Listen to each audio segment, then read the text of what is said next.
Hello and welcome to episode 69 of the DX Mentor, a discussion with Jim, WB2REM. Thank you for joining us. I'm Bill, AJAB. If this is the first time you're joining us, welcome. We have a back catalog covering many aspects of DX. Please check us out.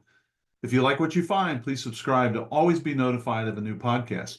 Another way to keep in touch and to be notified to see what we're up to is via the DX Mentor Facebook page. I will be posting about upcoming podcasts as well as other DX events, so please follow us. Just like in ham radio, you never know who's listening. I was surprised to receive the following email.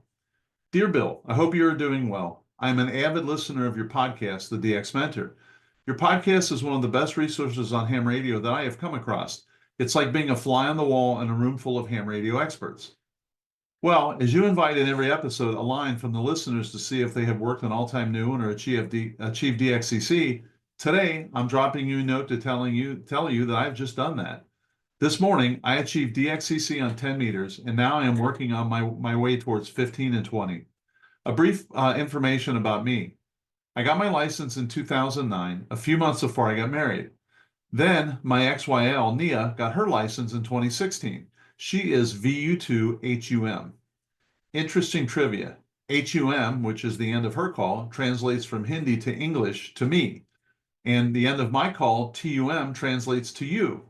Here in northern India, where Hindi is spoken, our call signs bring up smiles on people's faces when they hear it for the first time, me and you.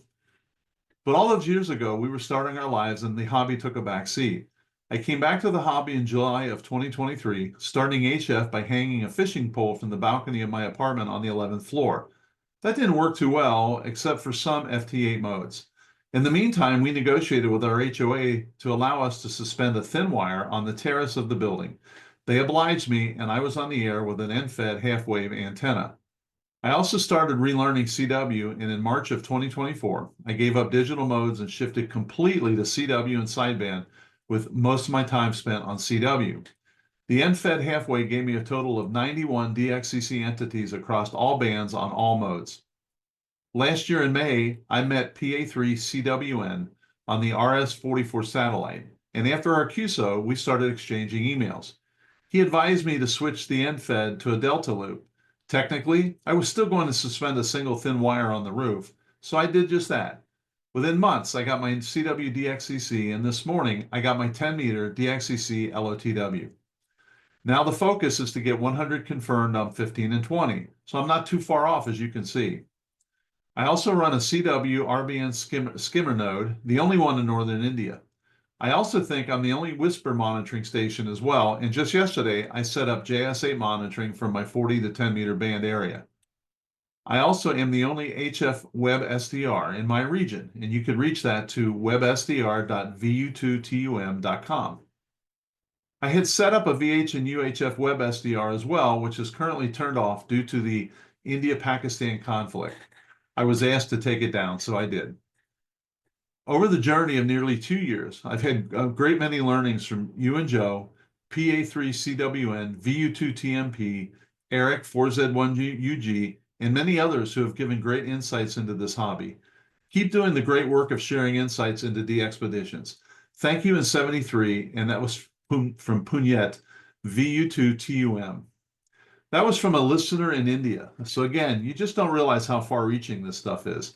Congratulations, Punyet, for that achievement.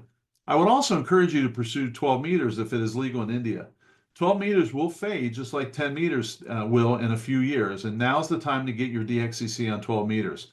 Keep me up to date on your progress, and I'll let everybody know. And thank you for the great email. Our guest today is Jim, WB2REM. Jim is an experienced, passionate operator, and the conversation should be lively and informative. The first time I ran into Jim was on 40 meters on his 7163 net, and he was very welcoming and invited me in, and I was a regular for the better part of 6 to 8 months. He also allowed me to reprint a couple of excellent articles in our DX newsletter, and there will be links to that in the show notes. Well, here's the mission statement for this current upcoming DXPedition to the Faroe Islands. Quote, in the spirit of the 7163/7156 megahertz DX Group, this DXPedition was formed to provide the amateur radio community with the opportunity of working the Faroe Islands on 160 through 6 meters. We plan to be active on sideband, CW, and FT8. We also hope to get to know the amateur community in the Faroe Islands and, when possible, explore the natural wonders of the islands when not operating. Some members also plan to work SOTA and possibly POTA from the Faroe Islands. End quote. Jim and the team will be QRV from the Faroe Islands June 1st to June 10th. Jim exhibited excellent patience when we were trying to schedule this podcast, as I had to cancel twice. Unfortunately, the date that we finally were able to agree upon was a date that Joe had a personal conflict and could not be with us. Boy, did I miss him. Well, let's get started. Well, good afternoon and welcome to the DX Mentor podcast. I'm really excited to talk to a gentleman today who has supported me without him really knowing it for several years. When we first started our club newsletter, he was kind enough to allow me to reprint a couple articles that were very popular in CQ magazine, and I got a lot of comments about that, and I kind of got us going. And I would join his net from time to time on 40 meters when I had a rig in the car, and I'm just really happy to finally get to meet him and talk to him. And it's Jim, WB2REM. So Jim, if you would share a little bit about yourself and your ham journey and your ham family. Well, thanks for inviting me to speak on this and to talk about our upcoming DXPedition, also to the Faroe Islands in a few weeks. I've been a ham a good part of my life. I got my license when I was 11 years old. My brother and I attended a camp in the Pocono Mountains called Pocono Highlands, and they happened to have one of the activities as ham radio. And both of us became interested in it. He got his license when he was 10 and a half, and I got mine at 11. And that's how we got started in ham radio. I've been very active on CW from the beginning, as a novice, and went through the ranks. My speed is over 40 to 50 words a minute, so that's one of my specialties in ham radio. I don't write anything down on paper anymore. It's all done in my head, and I can sometimes copy 2 or 3 stations at once, and that comes from, I guess, the early years in ham radio.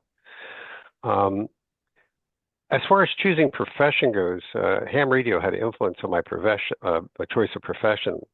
At one point, I thought maybe I might go into broadcasting as a kid, but as 11-year-old talking to older people on the radio, it enhanced my ability to deal with people, and therefore directed me to become a psychologist. And that's where I think my early years of speaking with people influenced my occupation. I've been a ham, as I said, for 62 years now, active for all those years, and it's a hobby that I don't think I'll ever give up. You've been cutting, and frankly, you were one of the first guys I knew that tried FT8, and you were really active in FT8 for a while. You may have gotten DXCC FT8 before anybody else I knew, just from watching you work. Are you still active in that, or are you back mostly to CW? Well, no, I'm active a lot on all the modes, but FT8 as well. I have so far, I don't know how many on FT8, but in my log, 220,000 contacts in my log. During the beginning of FT8, I think it was in 2017, I believe, 16 or 17, we went to the Galapagos Islands, and FT8 had only been going for about 2 or 3 months at that point. I think it was in June of that year. And we made quite a few contacts on that HD8M Galapagos expedition. So yeah, I'm very active on FT8, but I'm also on voice and CW. And at a point in time, I was on slow scan, and I did satellite operations as well back in the 1990s, early 2000s, when they had AO10 and AO13, which were great satellites. Right. So the one thing that I wanted to touch on was your mission. There's a mission statement out there, as well as the 7163 group. So I'm not sure where to start. So I think I'll start here. You have it stated this way: in the spirit of 7163/7156 megahertz DX Group, this DXPedition was formed to provide the amateur radio community with the opportunity of working the Faroe Islands on 6 through 160.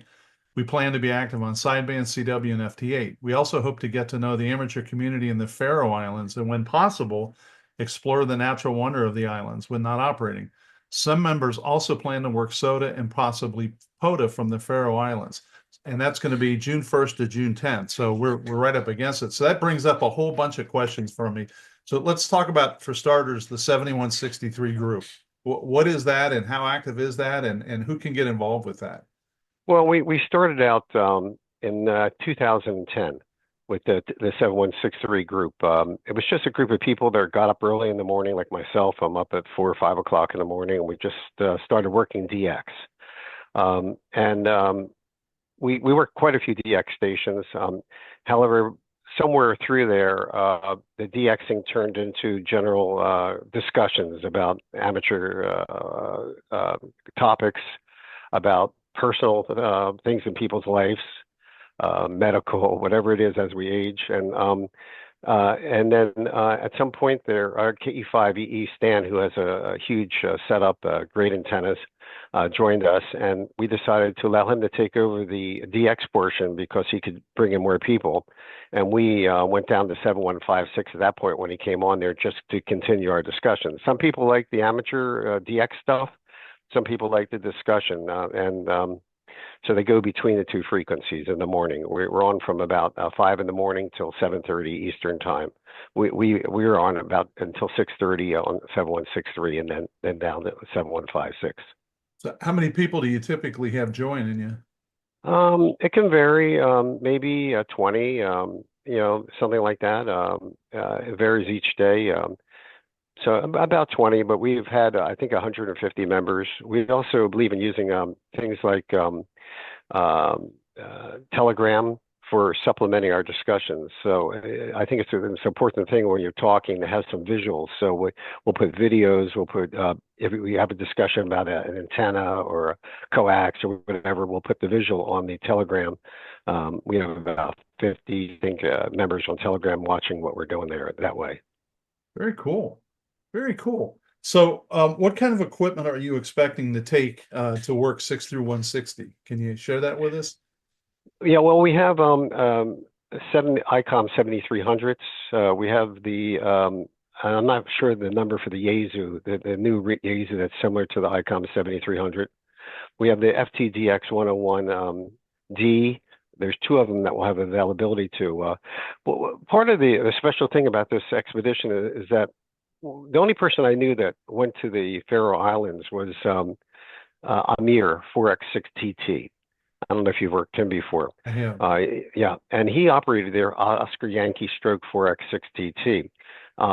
When I was looking for this new location to operate a DX expedition, I kind of remembered that, and I contacted Amir as a friend of mine, and he hooked me up with OY1R Regin. But it was hard to coordinate with him, and we eventually got in touch with Oliver, who's the OY1OF, who is the president of the radio club there, the Faroe Islands Radio Club. It's like their national club. And he and myself and Mike W9MK, as a co-team leader, were able to work out a lot of details with him as to whether we would be able to operate the club station there, how we would be able to operate from our own locations. We have 2 houses or condos, or I'm in a penthouse actually, and there's a house as well. So we'll have 2 stations there. But the problem with the call letters in the Faroe Islands is that they don't issue a OY call. You have to operate OY stroke your own call. So we had to pick 2 calls that were the shortest. We picked one of the operators is K4LT, John. So we picked OY stroke K4LT, and we picked Mike OY stroke W9MK. We're also going to be there during a period of time that there's the digital contest, which is fortunate for some of us. And the Faroe Islands Club is going to allow us to operate from their station actually throughout the whole expedition. So we're going to have a opti beam, and we're going to have a 6-element 6-meter beam as well. So we're going to have a full station to operate, and we'll be operating Oscar Yankee 6 Alpha during the digital contest. And during the 10 days that we're there, we'll have 2 stations operating Oscar Yankee 6 Fox Radio Alpha. So in a total, hopefully, we'll be having 4 stations operating at one time, 3 different calls, at least at that period, and a 4th call during the contest. Wow, that's a great opportunity. Really excellent. You want to get to know the amateur community. How many folks are actually active on the island or the Well, islands? well, I think there's 10, but I think Wow, there's two at the club that are very active. But and so they're going to try to. We're going to have a dinner together with them, and get to meet them maybe at or one of our places or at a restaurant or bar or something. So yeah, my with all the places I've operated from, I've been to 70 countries, and I've operated from quite a few, and we could talk about the history of that a little bit. But my thing is not just the operating. In some of these DX expeditions, it's the operating. But for me, it's really the being there and then the operating as well.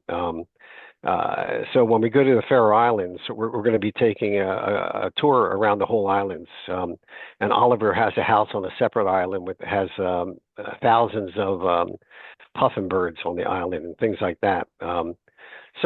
And Carol YL that's going, she's a SOTA person. Well, she'll be going up probably with her own call. Her call is G5TFL, and she'll operate from some mountain areas as well. So that's what she enjoys to do. So hopefully we can have a mix between operating and sightseeing. We're going to be doing the same thing. We're stopping off in Iceland on the way over there, and we have a 9-hour tour of Iceland before we hop over to Faroe Islands as well. very cool. Wow, Yeah. that's really neat. And I like the idea you're not just showing up and getting on the air and leaving. That's really and that's I think is more of a trend now, right? A lot of people are trying to work with the local communities and leave something instead of just coax or radios or something. Well, initially, these guys from Faroe Islands were, I'm not sure, suspicious or hesitant. But since we've gotten to know them, we've become very friendly. They're actually fixing up the station for us, and so we're very pleased with how it's all evolved. That way. They don't want the administration to make them a state or something. Maybe that's the that's the Well, they're concern. worried about their equipment and our, using. We are going to bring an amplifier too. I think so. We'll have about a 500-watt amplifier to use with To help the out. radios. Okay. Yeah. So I kind of got ahead of myself. Let's fall back and find out how did you get into ham radio, and then specifically how did you get into DX?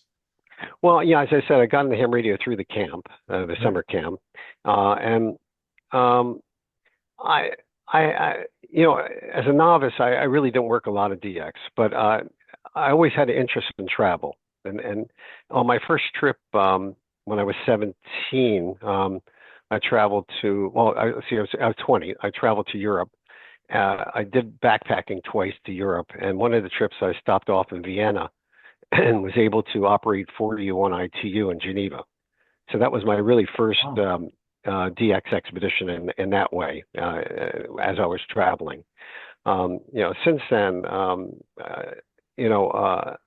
I, one of the expeditions that got me in trouble and now still gets me in trouble some 44 years later is I brought a ham radio on my honeymoon to the Galapagos. And I still hear that to this day that you brought a radio on our honeymoon. I made 1,000 contacts on the Galapagos with the Atlas 210X. So, and to note, my second honeymoon with her to Bora Bora brought a radio. I should have learned the first time. And then you took her to Cuba one time. Right. Yeah, and that And didn't as turn you out. said, Cuba, but as we talked earlier here, she had an accident on the sidewalks. The sidewalks are a little bit uneven. She fell the first day we were there and she broke her collarbone. So ended up in a Cuban hospital getting repaired, which is unusual. I've been to Cuba 5 times. And I've also been to Guantanamo Bay. I think myself and Nancy K0YL are the only two people that operated from Guantanamo Bay and Havana in the same year. Wow, Yeah.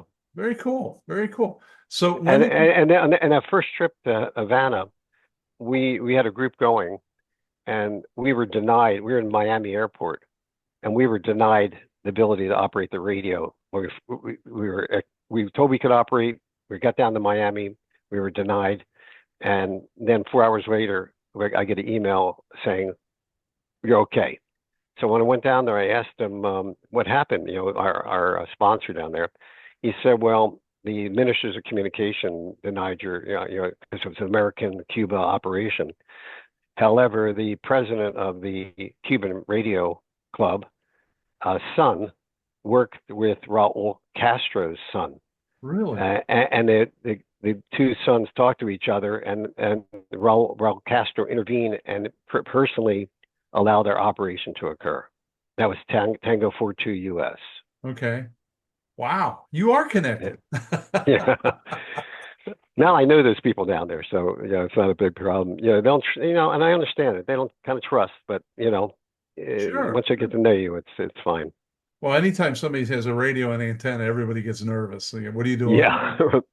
Yeah, exactly. I remember K4SWL told us that sometimes he's on POTA, people look at him like, "Are you a spy?" And well, to talk about that, we were in Guantanamo Bay, and using the AO, was it the satellite, the VHF satellite with the walkie-talkie and the antennas.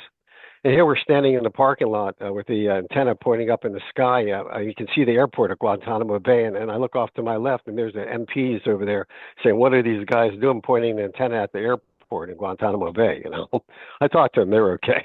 Yeah. Well, one of the guys that's going to be on your trip, and I want to find out about everybody that's going, but Krish, I can't think of it's called. Is it W4VKU? VKU. He had an interesting experience on Lac Choix Deep where the next morning he wakes up and he has no receive capability at all, and he finds out that the bootleggers had rolled up his antennas and the police were watching him, and so when I'm in my basement trying to work you guys, that kind of stuff never enters my mind. But Joe and I always try to keep bringing that up. You guys are taking some risks when you get out there. It isn't just go sit at a hotel and operate. Well, that's part of the good experience and the bad experiences, because I've been to Russia twice.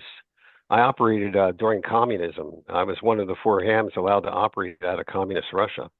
My friend at that time was poor, making maybe 40, 30. I met him on the air, $30 a month in 1991. I met him again. I was invited, and he paid for me this time. He was now a millionaire in 2001. And his business was sort of semi-quasi legal. And he paid for my trip up to St. Petersburg, which was about 3,000 miles from southern Russia where we were. And as he gets a call from his mother and says, "The police are just at my house."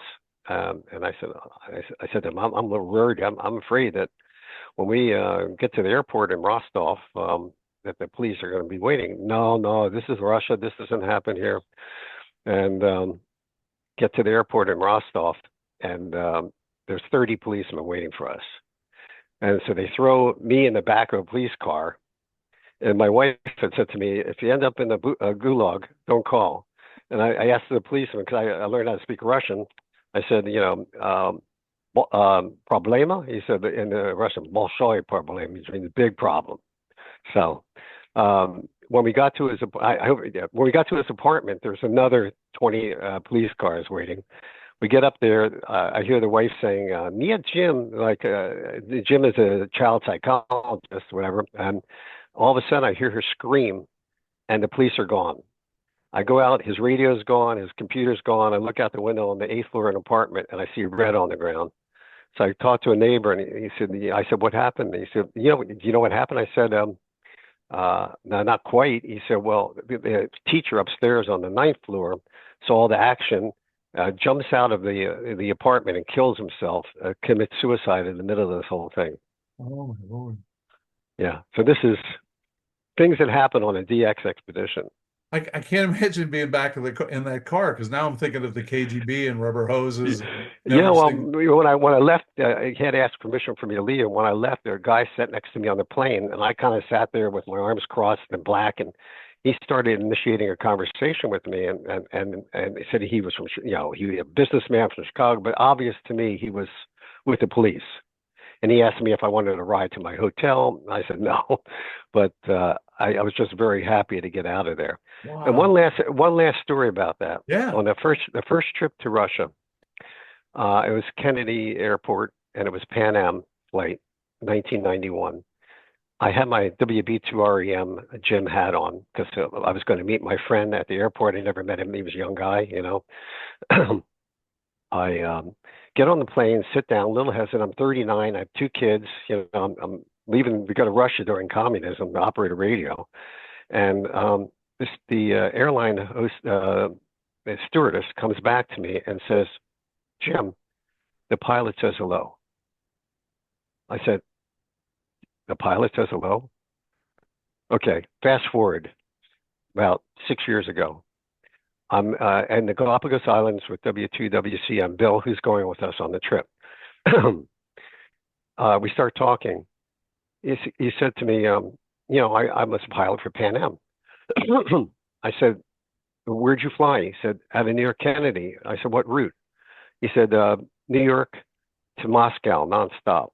I said, "I was on a plane in August of 1991. He said, "I was a pilot." And I said, "If you saw my hat, would you have said something?" He said, "Yeah." So it just goes around in a circle. Wow. Yeah. So have you had any other interesting things happen? Well, not as interesting as that. Okay, all right. But I try to avoid those at this age, those sort of interactions, It does go to, now Joe, who's the normal co-host who can't be with us today, he's been on Mhm. 63 different DXPeditions and Mhm. Swains and Midway and all those things. And that's kind of his point all the time. It is not just let's get together and go sit by the pool and work people. It is a ton of work and sometimes in a ton of heat and cold or wherever you choose to go. It could be a real challenge. So, well, hats Well, off to you. Thank you for all that. I know that John K4LT that's going with us. We got down to the Galapagos last year. It was our last year's trip. And within an hour, he steps on a rusty nail in the grass trying to put up an antenna, goes right through his shoes and profusely bleeding. But things happen like that. And that was within the first hour, Yeah, yeah. Yeah, Joe tells the story about, I think it was Midway. On the way there was a German who cut his leg open and had not let everybody know he was on a blood thinner. Had cut his leg, and they actually had to fly him to America Samoa. So he had put up all the money, was within a day of the island, and they had to fly him to America Samoa, and then he had to fly back home. So that brings up an important point, because when you go on these DX expeditions like we are, I encourage my team all to get travel insurance that will most certainly fly you out and fly you home in case of anything that happens. I mean, it may cost $150 or $200, but I really recommend that for people going on the DX expedition. Wow. So I'm going to deviate a little bit with your background and all this. It's hard for me sometimes to imagine a group of guys, 8, 10, 12 or more, huddled on an island. There's no way out for a couple of weeks or a couple of days. And all these personalities start to surface and all these hidden agendas start to. So a lot of your professional training must come into play. Is that fair to say? It does at times. I'm human, but I try to select people that I know our personalities aren't going to be mixed with a problematic. It doesn't happen all the time. I did go on a DX expedition with somebody here recently that didn't respect time, and that made me angry. Everybody's there ready to go, and then that person's in the apartment talking on the phone. So that's the sort of thing that kind of gets me angry, a little bit angry, not having respect for the rest of the team. But and there's people that I wouldn't go again with, once you find out about personalities, because as you said, you are in like difficult situations at time that can be challenging, and you want people that are going to be able to step up and meet the challenge. Yeah, you want a good man in a storm, right? So yeah, yeah, well, that are technical. I'm not a technical person. I'm more of an operator. So you need to have people that can do every sort of thing. Wow. So who else is in the group that's going then? You've already, I know Krish. Right. Yeah. W9MK Mike, the other co-leader, he's operated on DX expeditions as well. I think down to St. Martin, he's operated in some other places. Krish, John did the K4LT, is sort of new at it, but he was with me in the Galapagos, did a great job. There's some newbies. K3BAB has not been on a DX expedition. Bruce, he's from Maryland. W2WCM has been with me on the Galapagos trip. Carol, who's K5 TFL as well, was in Cuba with me recently, and she's a pilot. She was a pilot for UPS. So we have two pilots. Well, actually, a number of us, and maybe five of us, had a pilot's license at one point in time, but she was a commercial pilot. So she's a great operator as well. Let me see who else is on there. I don't have it in front of me. That's all right. Yeah.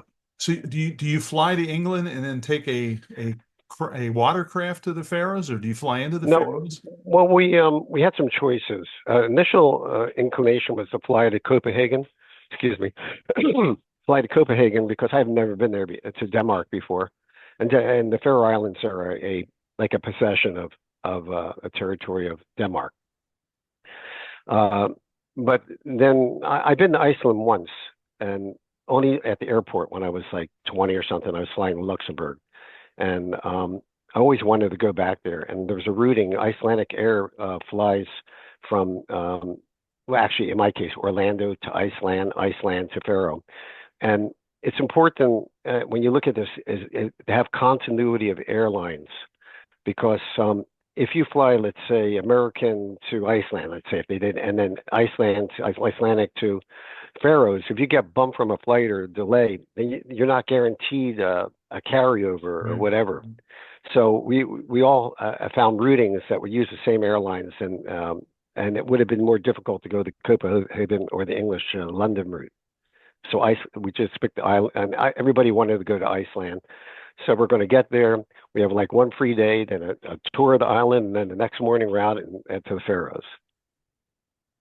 Including into one of the lagoons, Sky Lagoon. We're going to be, going in the 105-degree water or whatever in the whole thing, thermal water. And you'll be posting pictures on 7163. Yeah. Yeah.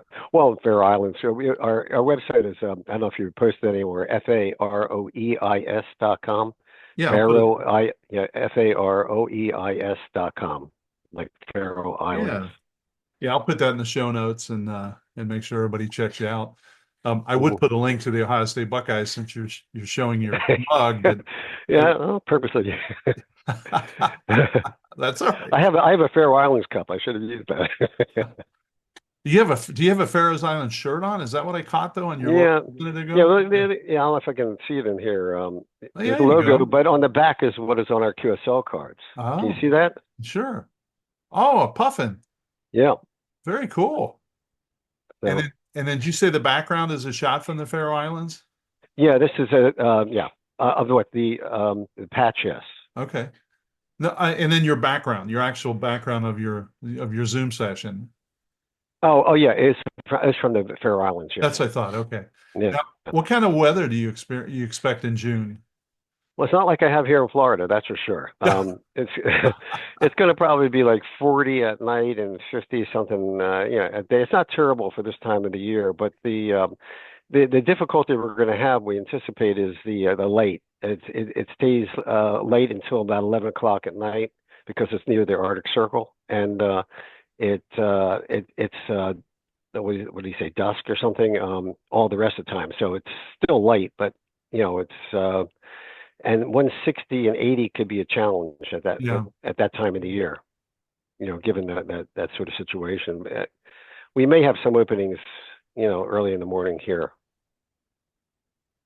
Yeah, I'm hoping to take it. I've got almost 200 on 80, but Faroe is not one of them, and I'm not optimistic, but I'm going to try like heck. And yeah, we'll try to do it. It'll probably be CW. I would think. Are you a CW operator? Yeah. So, if I were to ask you, say 6 months from now, Jim, was it successful or not? And you would say yes or no. And what criteria would you use to answer that question? Is it number of QSOs? Is it new ones in the log? I mean, have you even thought about that? Well, I don't think new ones for me in the log, new for other people in the log. Right, yes. Right. Yeah. I think so. I'm trying to put out a realistic number. Some of the operators are not as experienced. So with me, I can make 175 contacts an hour, but some of the other guys may make only 30 an hour. So I can't look at my own, speed of that. Like we went to the Galapagos, we had 3 operators, we made 25,000 contacts in a week. which I thought was a pretty good number given Yeah. 3 operators. Now we have 7 operators. If we make 25, I'd be happy. If we make 40, I'd be even happier. Since we're going to be using the club station for 2 stations going with the OptiBeam, they just repaired and put up. I can imagine we're going to have huge pileups with the Oscar Yankee 6 FRA. Yeah, you could clean up in that contest, that's for sure. Yeah. I know Krish is a high throughput operator too. So the 2 of you Yes. and I'm sure the several myself, Carol, Mike, all a good number of us are going to be pretty good at it. Yeah. So if we have people who are listening that would like to financially support you guys, and oftentimes they do, how might they do that? Well, they can go to our website again, faroeis.com,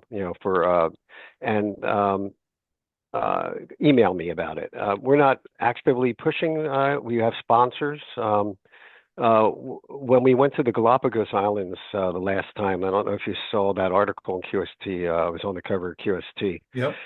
We believe you need to give back to wherever you go. Some of these people suck the life out of these islands or whatever it is, and really don't give back.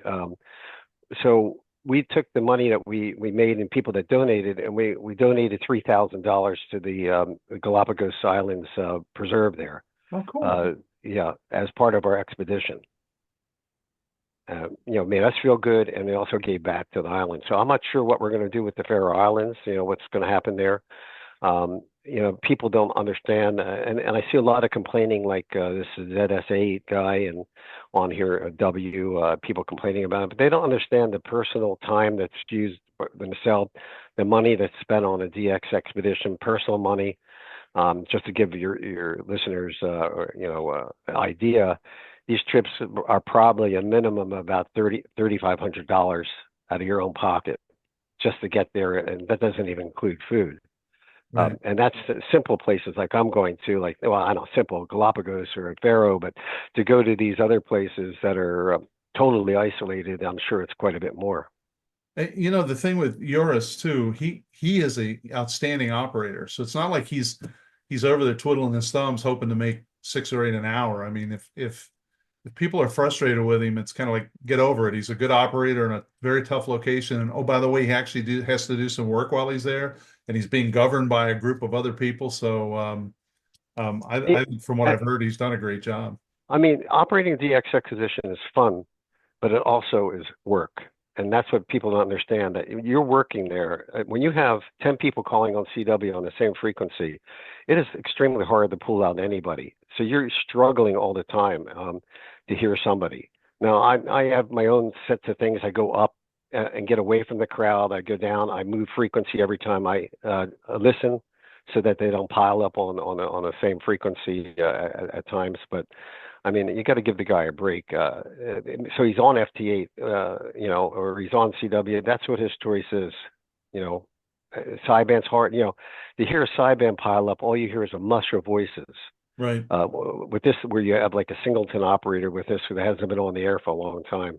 So. Yeah, that was going to be, it's one of the questions I always like to ask people in your position. I have a modest station. So what can I do to work you on, I guess, in 2 conditions? One would be 80 meters where it appears that there's no propagation. I know that's maybe sounds like a silly question, but I've been able to work people when I thought there was no propagation. But then also when there is a pileup, how do I get through? Well, as I said, with me, if I'm the operator in CW, I'm not listening if it's at 025, I may be listening at 027 or 028, because I don't want to go through that big, huge pileup. I want to hit individual stations. So I've worked QRP stations. I've done other presentations and talked about this, and guys that work for me said, yeah, I was only running 25 watts, but I was up 2.5, 3 kcs from what you're stating, because I'm going to move away from that big pileup in order to pick somebody that's going to be easy for me to copy and move on. So that's my suggestion. I mean, it is hard, but persistence is important, and time of day, and you got to judge the conditions when you have the best conditions to your area as well. Okay, partial calls are good or bad? For CW, I don't like partial calls on voice. It makes me go back twice. Yep. If I hear a partial call and it's from a full call, I'm going to call it. But if I hear a partial call by itself, it's a struggle. So my suggestion is always give your full call. Okay, what about on CW? Are you okay with tail enders? You know, if I can throw my call right in that gap there? Um, you can do that.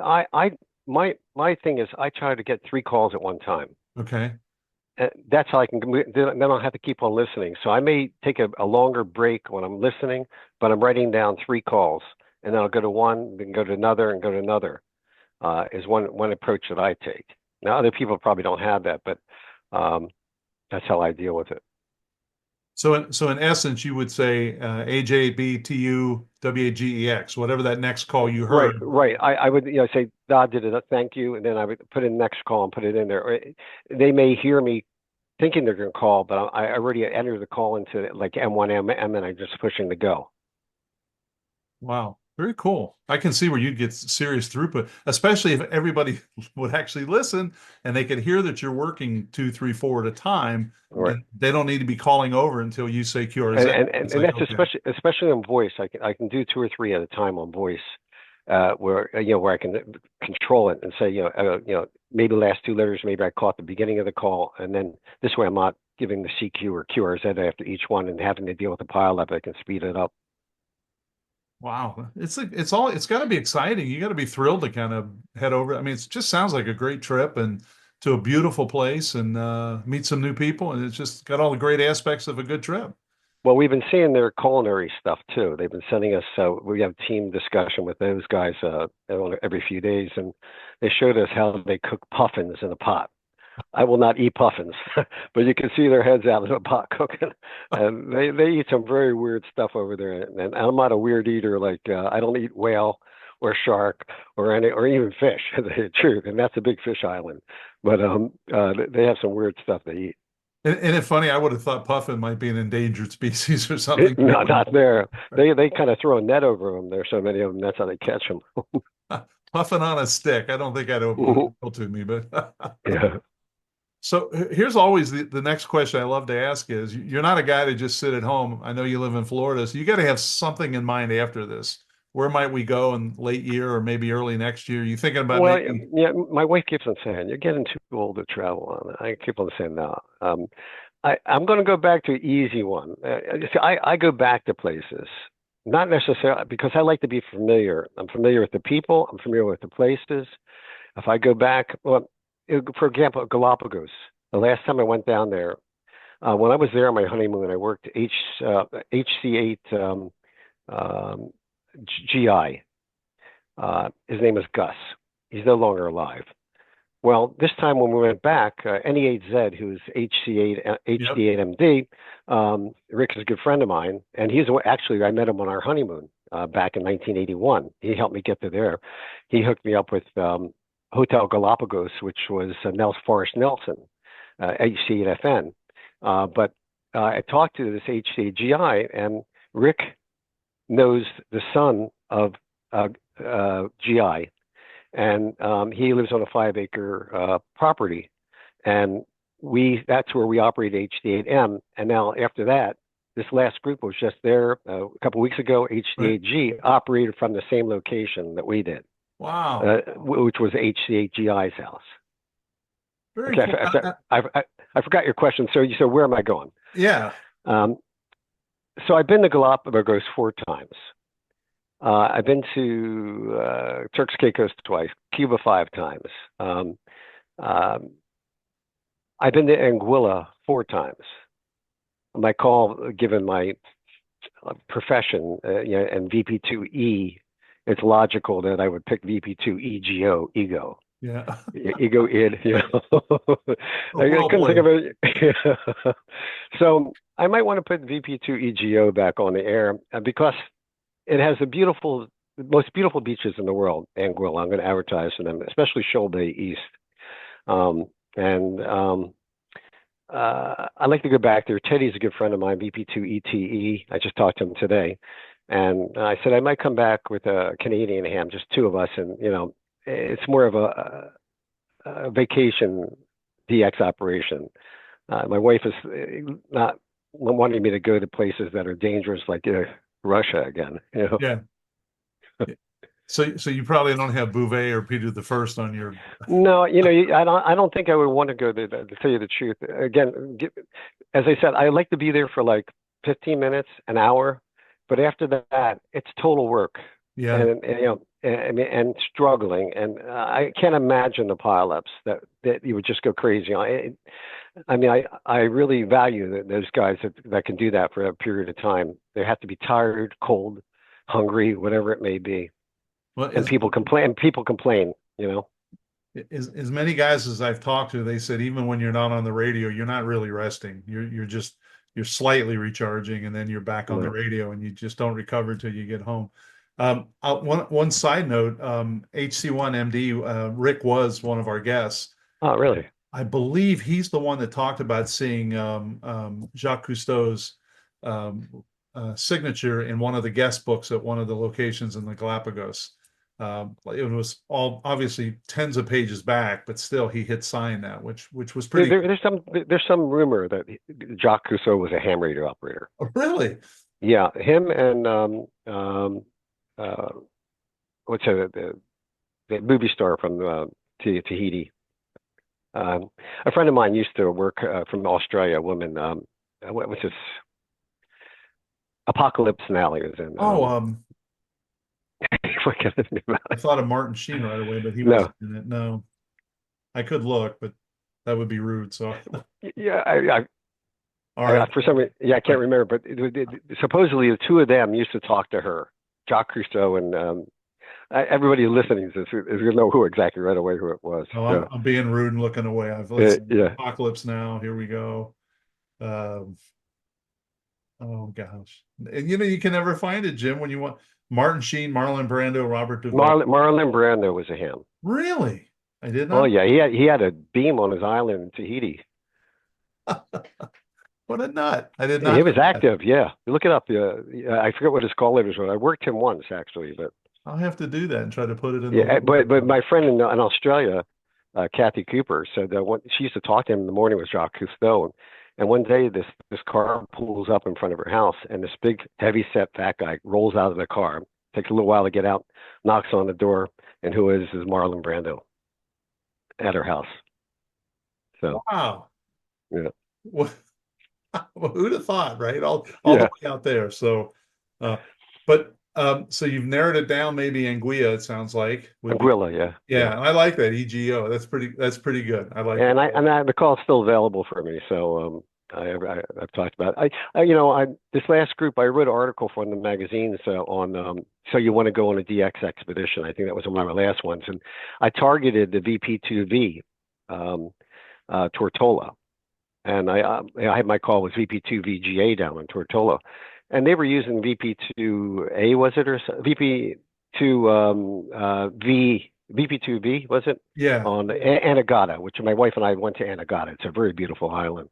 But when we were down in Tortola, they were commemorizing Bob Dennison.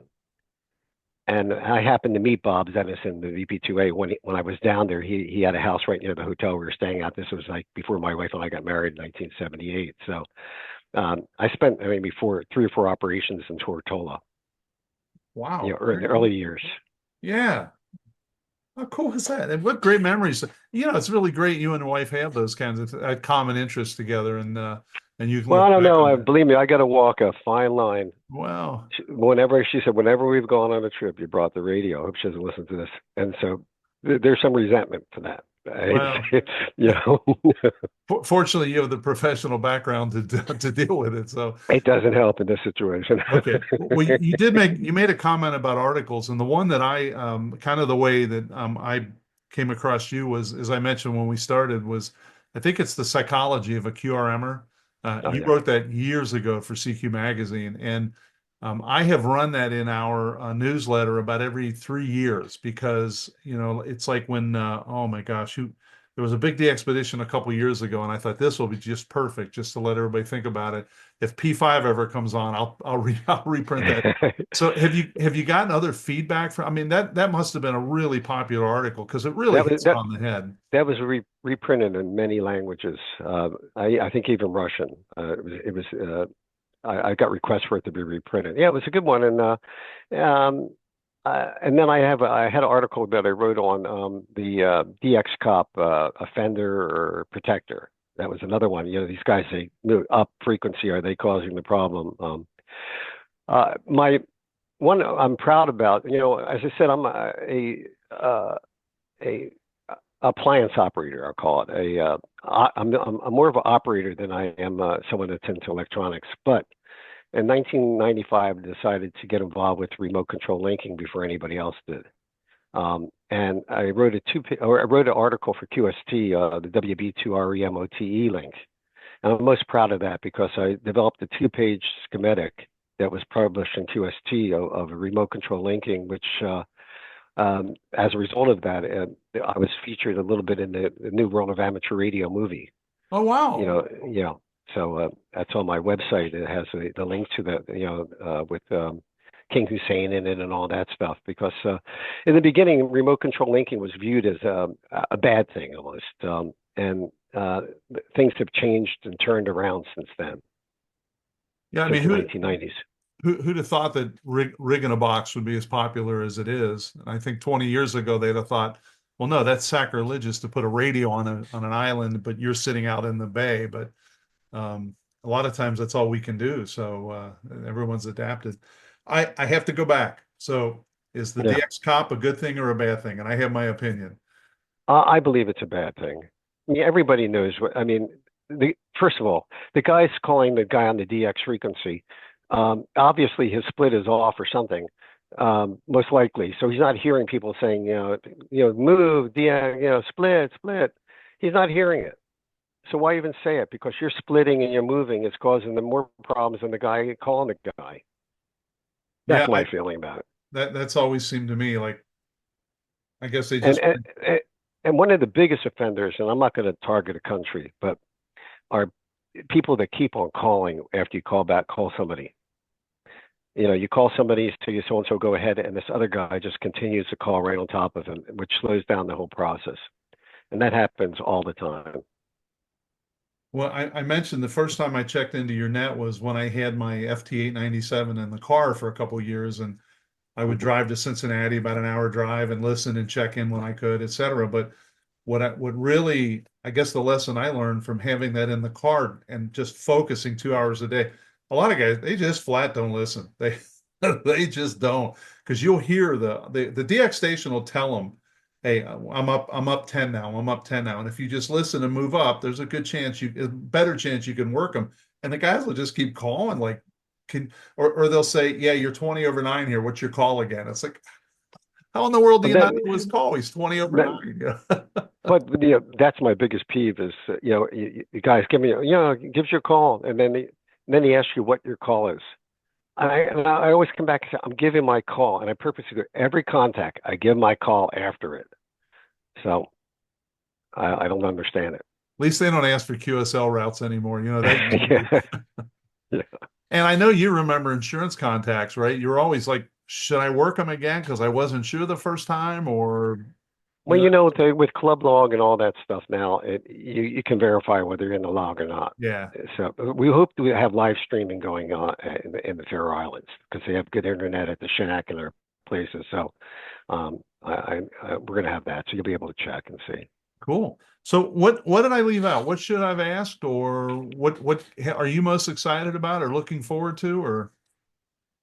Well, I try not to. I've learned from my traveling, 70 countries and whatever, that try not to have expectations and let things go as they go naturally, and enjoy the trip as you go along. And try to set up the things in motion, but hopefully that you'll have things that are unexpected, that are good, unusual, strange, and fun.